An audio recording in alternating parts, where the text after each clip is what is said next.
प्रांताध्यक्ष सुनील तटकरे साहेब आपल्या भागातून निवडून दिले ते लोकप्रिय आमदार प्रतापरावजी, माजी आमदार मोहनरावजी, तसंच आमचे तरुण सहकारी प्रवीणजी, तसंच सभापती माजी, बाकीचे सगळेच उपस्थित असणारे माझे लोहा कंधार परिसरातील जमलेले, विधानसभा मतदारसंघातील जमलेले सगळे प्रतापरावांचे हितचिंतक, पक्षाचे सगळे कार्यकर्ते, प्रतिष्ठित नागरिक, बंधू भगिनी, ज्या प्रेमाने ज्या उत्साहाने तुम्ही आम्हाला सगळ्यांना इथं थांबवलं आणि यथोचित सत्कार त्या ठिकाणी केला, मराठवाड्याचे वैभव आहे।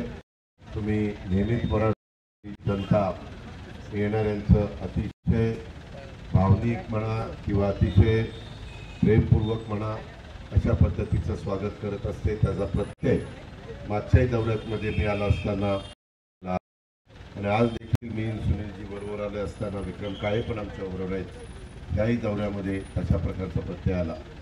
ते उद्या अधिवेशन चालू आहे, 26 तारखेला अधिवेशन संपणार आहे, परंतु मध्ये मला प्रतापरावांनी सांगितलेलं होतं की दादा आपले नेते भास्करराव असतील, भास्कररावांच्या सुनबाई निगलताई असतील, तसेच माजी आमदार पोकळराजी असतील आणि त्यांच्याबरोबर असंख्य कार्यकर्ते राष्ट्रवादी काँग्रेस पक्षामध्ये प्रवेश करतायत आणि रविवारी तुम्हाला आलं पाहिजे।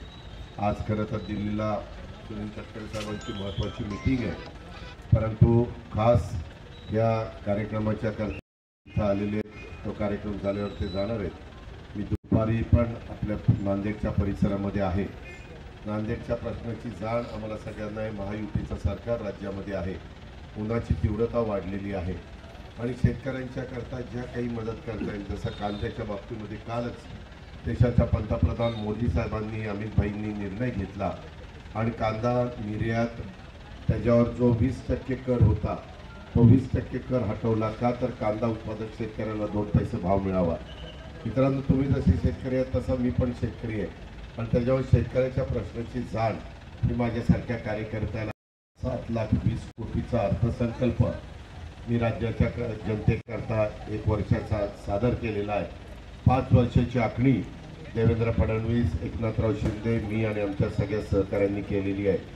वेगवेगळ्या पद्धतीनं आरोप प्रत्यारोप चालतात, परंतु त्याला जास्तीचं महत्त्व न देता तुमच्या माझ्या महाराष्ट्रात, तुमच्या माझ्या नांदेडच्या परिसरामध्ये जातीय सलोखा राहावा। सगळे जाती धर्माचे लोक 18 पगड जाती 12 बलुतेदारांनी गुण्या गोविंदेंनी राहावं।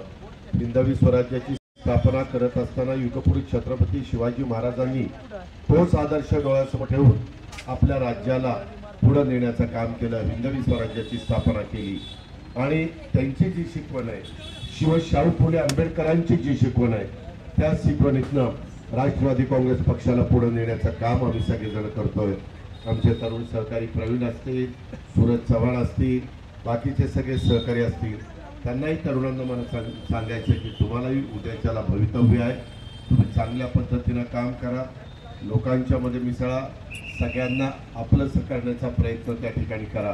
कुठेही कुणाच्याही भेदभाव करण्याचा प्रयत्न काही जण करतात, तुम्ही आता पेपरला बघता, TV मध्ये बघता, परंतु तशा प्रकारे आपल्याकडनं कुठलं घडून देता कामा नये आणि जे कुणी चुकीचं करत असेल त्यांना कठोर अशा प्रकारचं शासन झालं पाहिजे, हीच आमच्यासारख्यांची भावना आहे।